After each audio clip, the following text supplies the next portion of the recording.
আমি রাফসান, একটি 6 figure content agency ওনার। হয়তো অনেকেই জানেন আমি একটা ইম্পসিবল চ্যালেঞ্জ নিয়েছি, আমাদের ব্র্যান্ড রাফ কাটসকে একটি ওয়ার্ল্ড ক্লাস কন্টেন্ট এজেন্সি হিসেবে গড়ে তোলার, তাও আবার নেক্সট 6 মাসের মধ্যে। ওয়ার্ল্ড ক্লাস টার্মটা শুনে আপনি হয়তো ভাবছেন বড় বড় ক্লায়েন্ট, বিশাল রেভিনিউ, ফ্যান্সি অফিস, যেখানে সবাইকে দেখে মনে হচ্ছে তারা খুব বিজি। তবে আমার কাছে ওয়ার্ল্ড ক্লাসের ডেফিনেশন একটু ভিন্ন। চলুন আজ এটা নিয়েই একটু আলাপ করি। আমাদের টিমের মাঝে একটা টার্ম খুবই প্রচলিত, কন্টেন্ট ইন্টেলিজেন্স। সেটা আবার কি?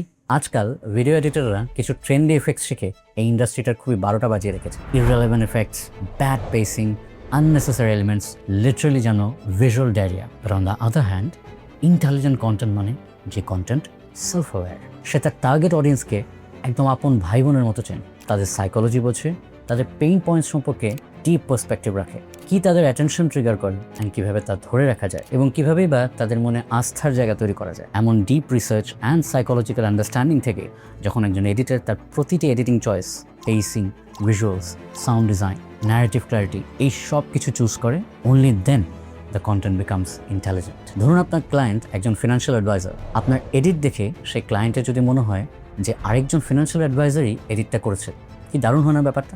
তখন সেই ওয়ান টাইম বায়ার আপনাকে আগামী 7 জন্মেও ছেড়ে যেতে চাইবে। Trust me on that. Premium client experience. আমাদের সাথে যখন কোনো ক্লায়েন্ট কাজ করে, তাকে এমন একটা ফিল দিতে হবে যেন সে কোনো ভালো কাজের ফলস্বরূপ আমাদের পেয়েছে। তবে এখানে একটা ব্যাপার নিয়ে অনেকের ভুল ধারণা আছে, নিজের মানসিক সুখ শান্তি কিংবা ঘুম হারাম করার নাম প্রিমিয়াম ক্লায়েন্ট এক্সপিরিয়েন্স না। আপনি সর্বক্ষণ ভয়ের মধ্যে থাকবেন, তাদের প্রত্যেকটা হাতে হা মিলাবেন, এসব কিছুই না।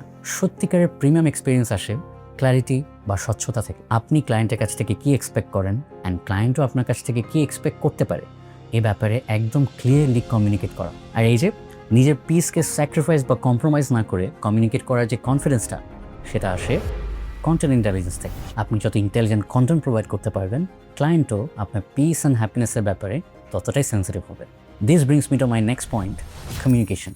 ক্লিয়ার কমিউনিকেশনের গুরুত্ব কতটা সেটা আমি বলে শেষ করতে পারবো না। প্রপার কমিউনিকেশনের অভাবে বন্ধুত্ব নষ্ট হয়ে যায়, 20 বছরের সংসার ভেঙে যায়। এমনকি কখনো কখনো 2 দেশের মাঝে যুদ্ধ লেগে যাওয়ার পেছনেও দায়ী এই কমিউনিকেশন গ্যাপ। অ্যান্ড এই কমিউনিকেশনের ক্ল্যারিটি যে শুধু ক্লায়েন্টের ক্ষেত্রে প্রয়োজন তা না, আমাদের টিমের ভেতরেও ক্লিয়ার কমিউনিকেশনকে অনেক হাই প্রায়োরিটি দেওয়া হয়। কারোর কোনো ইস্যুস হলে আমরা মনোযোগ দিয়ে শুনি, সিচুয়েশনটাকে অ্যাসেস করি, প্রবলেমটা পেছনে যে মানুষটা এটাকে ফেস করছে তাকে বোঝার চেষ্টা করি, and then client, company and team সবার ওয়েলবিংয়ের কথা চিন্তা করে একটা হেলদি সলিউশন খুঁজে বের করি। এই প্রসঙ্গে আমি বলতে চাই আমাদের বিউটিফুল কোম্পানি কালচার নিয়ে, যেটা নিয়ে I am really proud. Day 1 থেকে আমরা স্ট্যাবলিশ করেছি এই কোম্পানিতে হিউম্যান বিংসকে হিউম্যান বিংসের মতোই ট্রিট করা হবে। দে আর নট হিউম্যান রিসোর্সেস। আমাদের কোম্পানিতেও রুলস আছে, বাট তা কখনোই ব্লাইন্ডলি চাপিয়ে দেওয়া হয় না। অ্যান্ড অনেস্টলি আমরা মানুষ যদি ন্যাচারালি আরামপ্রিয় না হতাম, তাহলে যতটুকু রুলস আছে সেটাও আমরা রাখতাম না। আমাদের ইন্টেনশন থাকে আমাদের টিম মেম্বার্সরা যেন একটা গ্রোথ ওরিয়েন্টেড এনভায়রনমেন্ট পায়, যেখানে সে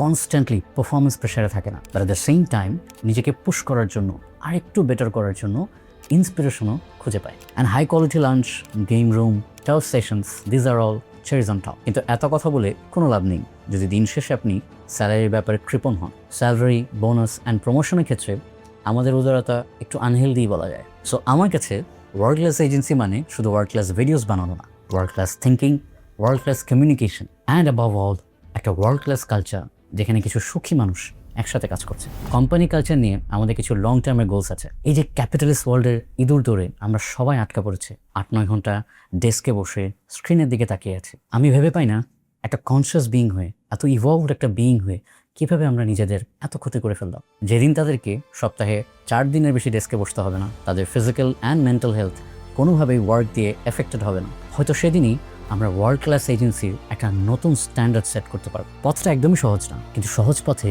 কে কবে অসাধারণ কিছু সৃষ্টি করেছে।